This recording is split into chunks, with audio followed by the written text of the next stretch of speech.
Good morning. New month. How's it going? So far, so good.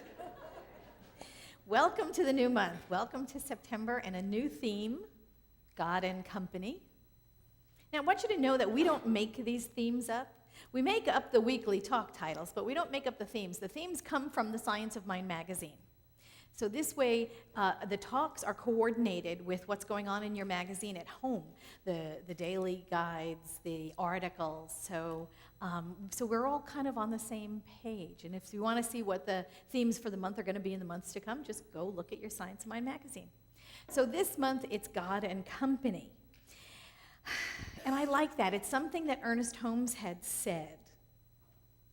So today's talk title is We Are the Company, and it really does go back to Ernest Holmes, who said, "We are in partnership with the infinite mind, and the name of this partnership is God and Company." God, standing for the supreme intelligence, the universal creative order, the dynamic law, and all perfect presence. This is God, our senior partner. We are the company. This partnership cannot be dissolved, although it may appear sometimes to be dissolved.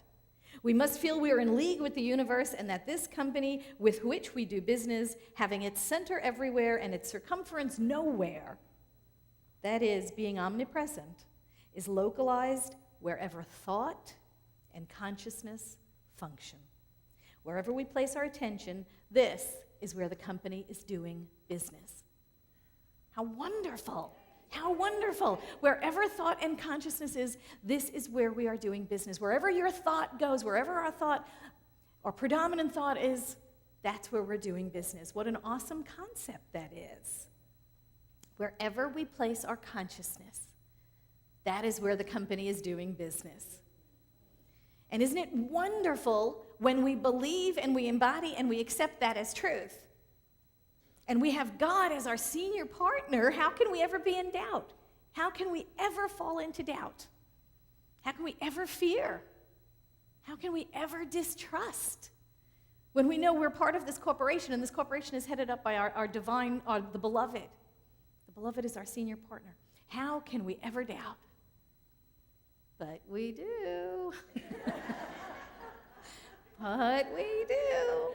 We doubt, we despair, we fall into fear, we distrust, we lose faith, because that's what we do. Because that's what we do. Because there is a part of us that's human. And we get caught up thinking that this human body is all there is. And we're struggling through life. We get caught up believing the conditions. We get caught up believing the reality is the truth. And it's not. It's just the temporary facts. We begin thinking facts are truth, and reality is destiny, and we are our bodies. And that these isolated little bodies are separate from all the other little bodies, and that we're alone in the world. We fall into all those illusions, and it's a bunch of malarkey. But we fall into them anyway, and we do take it so seriously. And all the stuff that's happening at the level of effect, all the little facts and all the little events and all the little conditions of our lives, we take them all seriously too. And they're all clamoring for our attention. They're all clamoring to distract us from the truth that we know, that we are greater than that. We're greater than that. I was driving the other day. I don't remember where I was going or why, because my mind was not with me. Have you ever done that?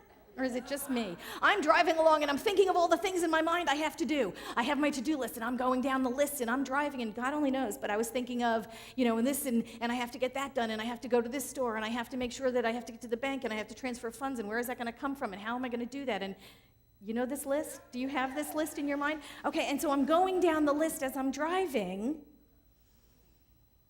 I'm trying to figure out how I'm going to do life at the level of condition when I drove past the Methodist church, and outside they have a big marquee, and they have questions and letters and lights and flashing signs and everything. And the sign on the marquee that moment when I looked at it said, "Are you seeing the blessings of God everywhere around you?"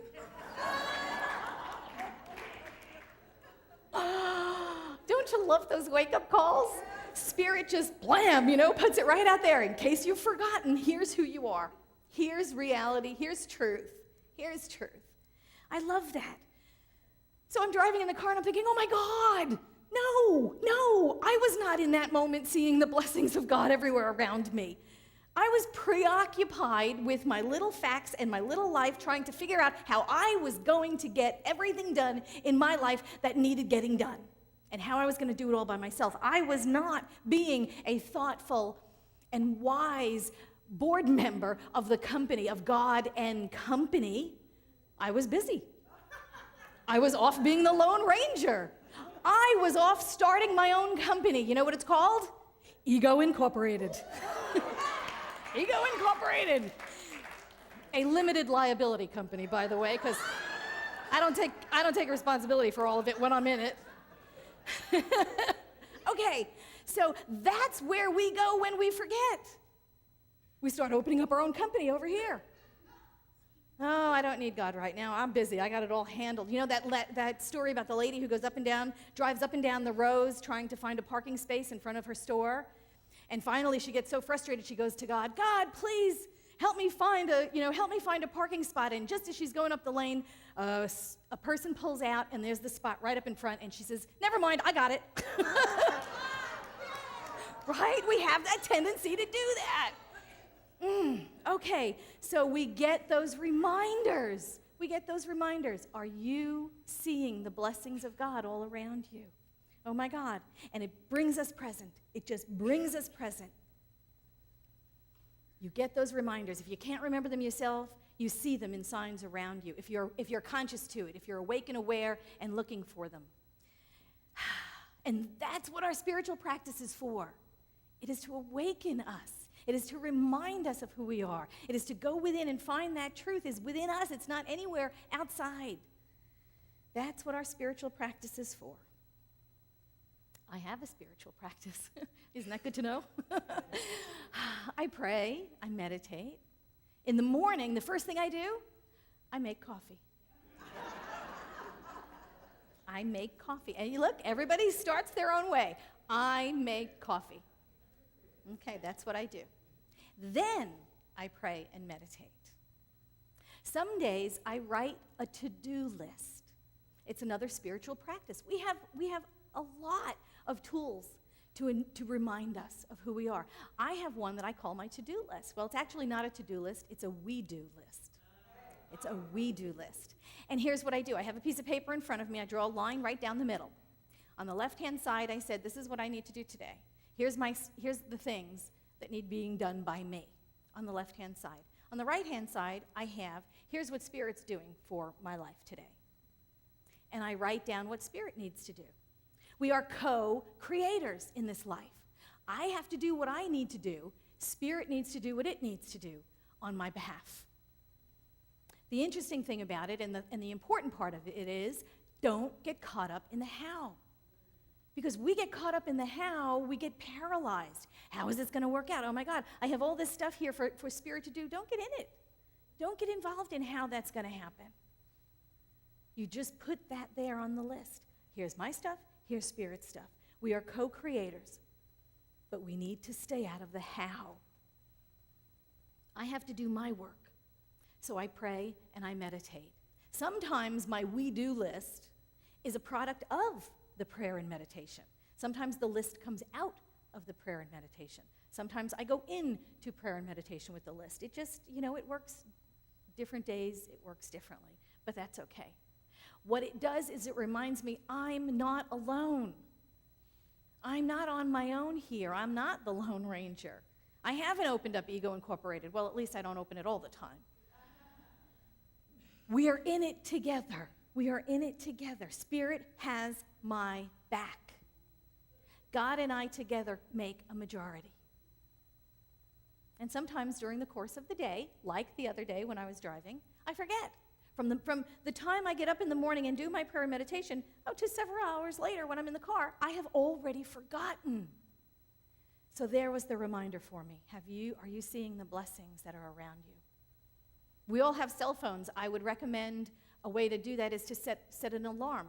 There's a little alarm function on most cell phones. Set an alarm for every hour or every 2 hours or whatever you'd like. And the alarm goes off, and what does it do? It brings you right into the present moment. So you can say, what am I thinking? Where are my thoughts? Am I in trust? Am I in belief? Am I in relying on Spirit? Or am I in my own little world, ego incorporated, trying to do it on my own? Like a little rat in a maze. We're trying to figure it all out. So set the alarm. That's another spiritual tool we have. You didn't know your cell phone was a spiritual tool, did you? But it can be. We can use all of it. When I forget that I have the power of the universe backing me up, life is a struggle. Life is a struggle. And when I remember and come back to the truth of who I am, life can unfold. We can allow it to unfold. We can surrender to that truth, which is greater than anything that we can dream up in our problem-solving mind. Ernest Holmes in the textbook said this. He said, stay with the one and never deviate from it. Never leave it for a moment. Nothing else can equal this attitude. And he goes in all capital letters in this. He says, to desert the truth in the moment of need is to prove we do not know the truth. Wow. When things look the worst is the supreme moment to demonstrate to ourselves there are no obstructions to the operation of truth.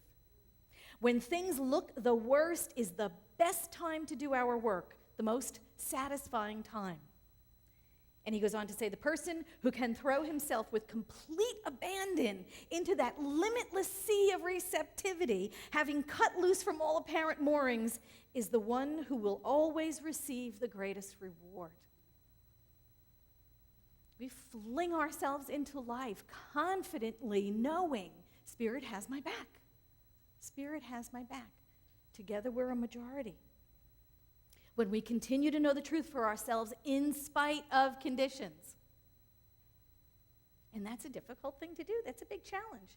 But we have to hold on to the truth. We have to trust that God makes a way out of no way, even if we can't see that it's going to work out. Even if, well, what we have to do then is we must surrender, not knowing how it is going to work out, to accept that it is going to work out.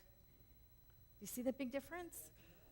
We have to surrender, not knowing how it's going to work out, and rely and just be in that it is going to work out. That we are a fully operating agent of God and company. That's who we are. That's who we represent. We represent this divine entity known as God and company. And so for some of us, it takes practice.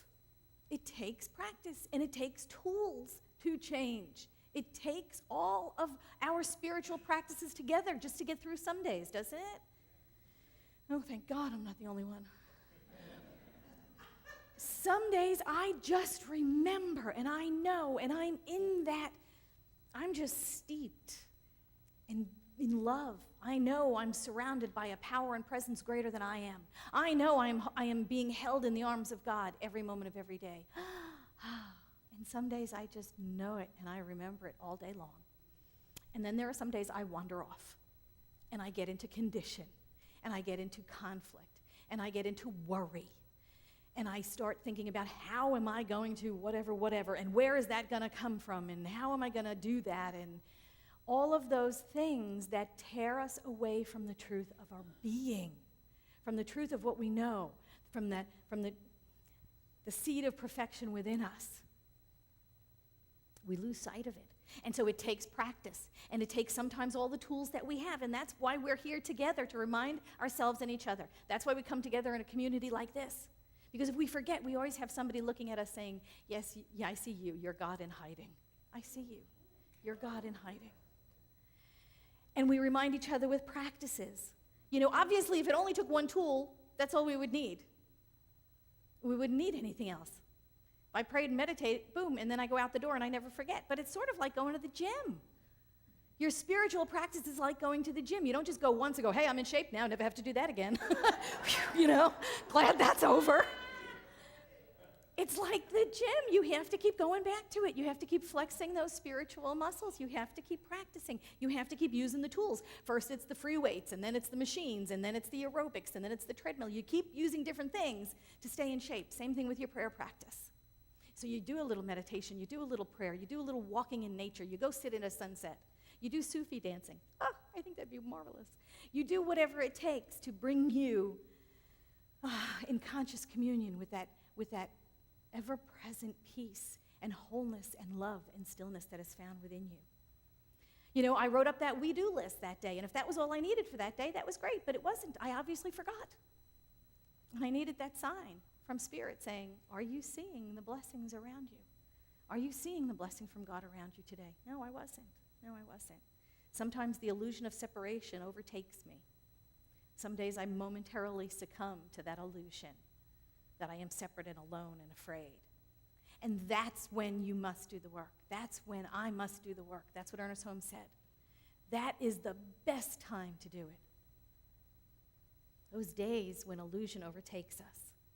And then we have those additional tools with which to use. And that's what I love about our faith tradition. That's what I love about this teaching, is that we have oodles of tools. We are a practical spirituality. We're a practical spirituality. So we don't just talk about God, we actually use God. We don't talk about spirit, we actually do spirit. We have a practical spirituality that can assist us in moving through those times when we have temporarily forgotten, when we are immersed in the illusion of separation and we feel afraid and alone and small and scared. We have things that we can use. So in addition to my we-do list, what else do we do when we fall into fear and doubt? What else do we do? Panic, yes. And then after that, we go to prayer. Prayer is speaking to the divine mind, isn't it? Just like meditation, when we sit in meditation in the morning, if you bookend your day with prayer and meditation in the morning, prayer and meditation in the evening, what a wonderful parentheses to put around your day. We sit in meditation in the morning and we listen. We are receptive. We become, in the triune nature of God, we become the receptive. We become the law. And we listen for that still small voice to talk to us, to guide us. We open up to an idea, a color, a sensation, a sound. We open up to something in our meditation. We are listening. We are listening for the voice of the beloved. And then we pray. And praying is taking the active role. So there we are, the love, pointing the way. So now we're directing with power, with purpose, with passion. We are directing the law to act. We are speaking our word and we're putting it in divine mind, stating with conviction and authority that which would demonstrate. Okay, and then what? We have other tools. Then there's the moving your feet part. Do you remember that one? There is the moving the feet part. Then we go out and we go into the business of living life. And the moving the feet part is important too, because it puts us in the places so that we can receive the manifestations. It puts us in the place where we can discover the manifestations. We go out in the world, we do what we do. We become the love that we seek. We become the power that we seek. We add to the joy that we desire. We demonstrate the peace in the world that we would hold, that we would have in our hearts. We in some way become that thing in the world that we are seeking. So we absolutely vibrate to that level of energy and we receive it in our lives. We open ourselves up to receive it because we are it in the world. So we become that and we resonate with it and we receive it. We have a song when we do the giving and receiving about giving and receiving, right? The River of Abundance. Christy Rickard-Peterson wrote it years ago, and it's a beautiful song about giving and receiving. Standing in the river of God's abundance, we sing about giving and receiving. We don't sing about asking and receiving, right? Think about it.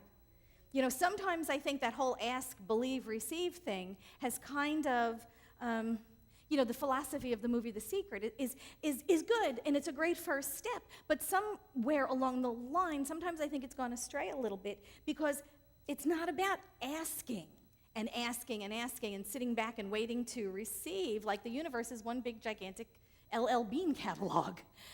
Oh, I'm going to ask for this, I'm going to ask for that, and it's like I'm just going to put my order into the universe and it's going to deliver it. It's like, I want this, I want this, I want this. This is spiritual 2-year-olds. This is spiritual immaturity. I want this, and I want that, and I want this, and I want that. It's not about that. It's not about that. It's about becoming that. It is about becoming that. Become the world you want to see. Become the abundance that you wish to demonstrate. Become the love that you wish to feel. Become the joy that you want to demonstrate. It's not about asking and receiving. It's about giving and receiving. When we resonate with the vibration at that level of the desire of, and we're being that in the world, that's the law of attraction, then we have to receive back that which we are. That which we are. This is Labor Day weekend, right? This is Labor Day weekend. We are God and Company. We've got a fabulous company we're working for. We have got benefits like you can't believe. We work for God and Company, being in the world what we need to be, what we desire for ourselves. We're not asking and receiving, we're giving and receiving. We work for none other than the beloved itself. Nirvana Gale was on Facebook the other day, and he wrote, "Our work is love made visible." Isn't that great? Our work is love made visible. I love that. So here we are. We're the company. We are the company. And there are a myriad of ways that we can be good stewards, because we're in business with the divine. So every day, we have to do our job. We have to do our part. So starting and ending our day with meditation. Starting and ending our day with prayer. One is listening for that still small voice. One is listening for direction, for guidance. The other prayer is speaking our word into the divine, speaking our word into the law, making the demand of the universe of what we would experience, and then following that up with action in the world. Being for things, like the invocation that I spoke this morning. Being for things and not against them. We have to remain steadfast. We have to promote what we love instead of bashing what we hate. We promote what we love in the world, then that is what we see around us. That is what manifests. And remain open to the signs along the way. Remain open to those signs along the way. When they pop up, really be aware of them. Are you seeing the blessings of God around you? Read the signs. Read the signs. Make sure you see them. Because when we forget, we get those tools. We get those tools out and we use them. Because it brings us back to the truth of who we are. Ernest Holmes said this. He said, "In actual practice, we must claim this divine partnership. We must claim that we are a member of this firm God and Company, that the business of life is good, active, happy, and whole. We must learn to counsel with this silent partner of ours and accept its guidance. When we realize that our partner makes things out of itself by itself becoming the things that it makes, then we shall know, no matter what undesirable facts may be in our present experience, it can dissolve them too." It can dissolve them too.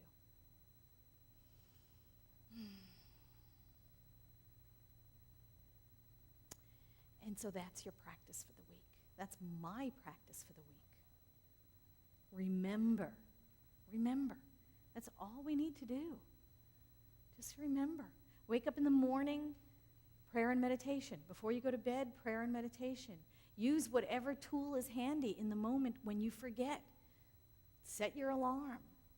Remind yourself. those little alarms that go off during the day that snap you into the present moment. So you can ask yourself that question, what am I thinking right now? What am I thinking right now?